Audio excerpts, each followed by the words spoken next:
द्वापुर के अंत में एक रत्नपुर नाम का नगर था। तो वहां के एक महाराज जी थे जिनका नाम था मोरध्वज। तो कृष्ण भगवान उनकी प्रशंसा करते थे। तो अर्जुन कहते हैं कि जब महाभारत युद्ध जीत लिया था तो अर्जुन को भी थोड़ा सा अभिमान हुआ। तो हमेशा कृष्ण भगवान तारीफ करते थे मोरध्वज की और उनके बेटा ताम्रध्वज। अर्जुन ने कहा कि प्रभु मैं आपका भक्त नहीं हूं क्या? मैं आपसे इतना प्रेम नहीं करता हूं क्या? मेरे हृदय में आपके लिए भक्ति नहीं है? आप प्रशंसा तो मोरध्वज की करते हो, कहते हो वो मेरे अद्भुत भक्त हैं, वो हमें अतिशय प्रेम करते हैं, तो जरा उनका प्रेम देख लें आज।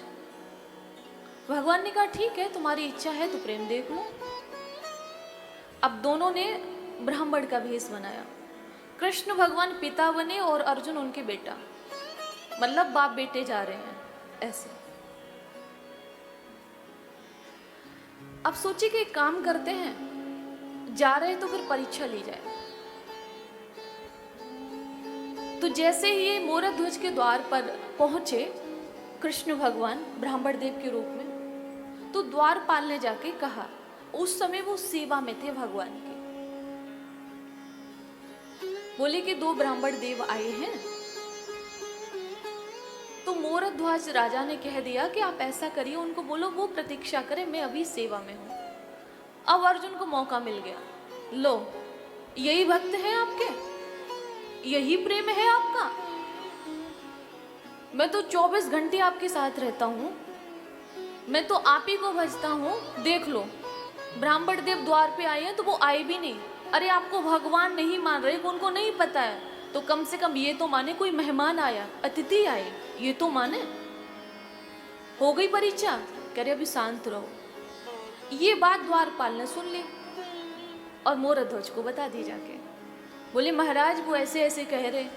बोले कह रहे तो अभी जाके मिलते, ऐसी बात है। तो भगवान को प्रणाम किया जहां वो सेवा कर रहे थे और आए।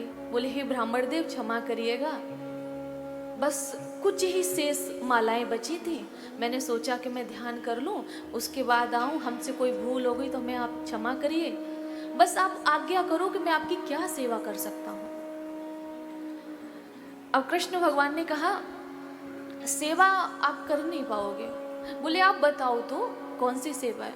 बोले मैं रास्ते में आ रहा था तो एक भूखा सिंह हमारे पीछे पड़ गया।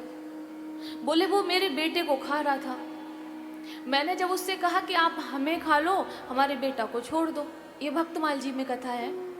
बोले क्या हमारे बेटा को छोड़ दो, आप हमें खा लो। तो उसने कहा कि आपको खाने से मेरी भूख नहीं बुझेगी, क्यों आप तो बूढ़े हो, मुझे अधिक मांस की आवश्यकता है जो आप में आपके शरीर में है नहीं। मैंने जब बहुत आग्रह किया तो उस सिंह ने कहा कि एक शर्त पे आपको छोड़ सकते हैं। बोले क्या? कि राजा मोरध्वज के यहाँ जाए, उनके शरीर का आधा अंग मुझे लाके दे दो, अगर वो अंग मुझे प्राप्त हो जाता है तो मैं आपके बेटे को छोड़ दूंगा।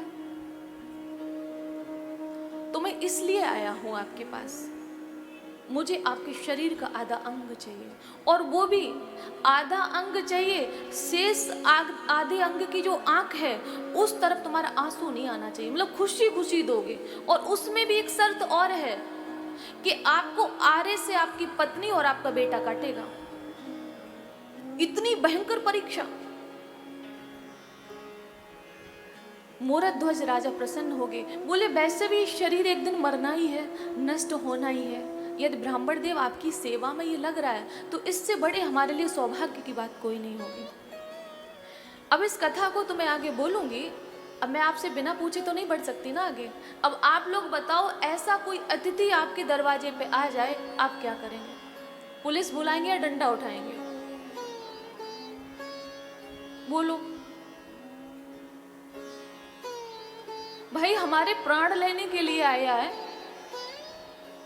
हम सम्मान करेंगे? नहीं, हम ये कर नहीं सकते, इसीलिए तो भटक रहे हैं। आप और हम एक ही हैं, अलग नहीं हैं। आपसे भी नहीं होगा, हमसे भी नहीं होगा। हम भी नंबर डायल करेंगे। इसीलिए तो अब तक भगवान मिले नहीं है, उसका कारण तो यही है। लेकिन मोरध्वज राजा ने कहा कि हमारे सौभाग्य की बात है कि तन आपके काम आएगा, वैसे भी इसको जलना है, मिट्टी में मिलना है, इसको तो राख बनना है, लेकिन आपके अगर काम आ जाता है तो इससे बड़े सौभाग्य कोई दूसरी बात नहीं हो सकती है। उसी समय अपनी पत्नी से कहा, जब प्रजा ने ये बात सुनी तो घबराहट हुई, प्रजा रोने लगी। राजा ने कहा, अगर मेरा भला चाहते हो तो आपको खुश होना चाहिए, क्योंकि ब्राह्मण देव कह रहे खुशी खुशी चाहिए। और साथ में ये भी कहा, संकल्प लो। संकल्प लिया राजा ने, और जैसे ही पत्नी ने और बेटे ने उनके आरा रखा है बीच में और कहते कंठ तक आरा आया, तो जो शरीर मांगा था उस तरफ नहीं, दूसरी तरफ शरीर की जो आंख थी चेहरे पे, उसकी आंख से आंसू निकला। जैसे ही आंसू निकला भगवान ने कहा, बंद, आरा अब रोक दिया जाए। हमें नहीं, हमने पहले ही शर्त रखी थी, आंसू नहीं निकलना चाहिए, आपको पीड़ा नहीं होनी चाहिए। राजा मोरध्वज कहते हैं, प्रभु, हे ब्राह्मण देव, हे भूदेव, ब्राह्मण को भूदेव कहते हैं, हे भूदेव, आंसू का अभिप्राय ये नहीं है कि मुझे पीड़ा हो रही है।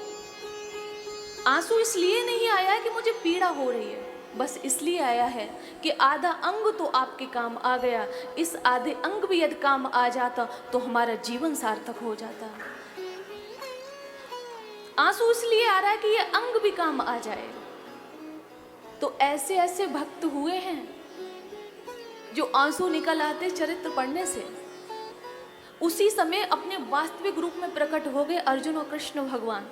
अर्जुन की आंखों में आंसू आ गए, मोरध्वज के चरणों में गिरे कि आपकी तरह कोई परीक्षा दे नहीं सकता है, और ये परीक्षा प्रभु ने मेरी वजह से ली है।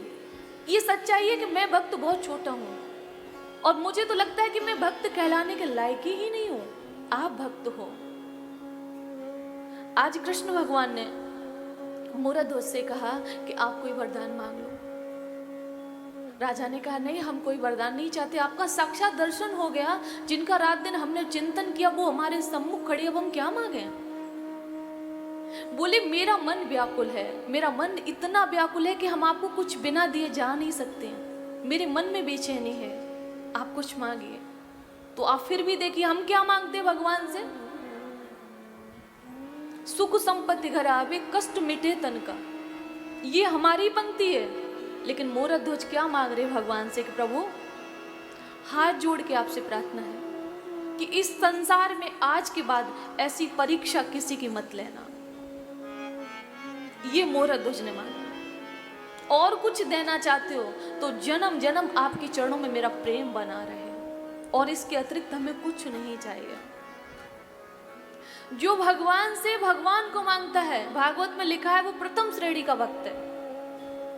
जो भगवान से भगवान को मांगता है। अर्जुन शरणागत हुए तो क्या नहीं पाया? अर्जुन शरणागत हुए तो क्या नहीं पाया? मुझे बता दो, क्या नहीं मिला उनको? 100 में एक नहीं बचा, 5 में एक नहीं मरा। अब इसके बाद भी भक्ति हमारी दृढ़ ना हो तो ये हमारी भूल है, भगवान की नहीं है।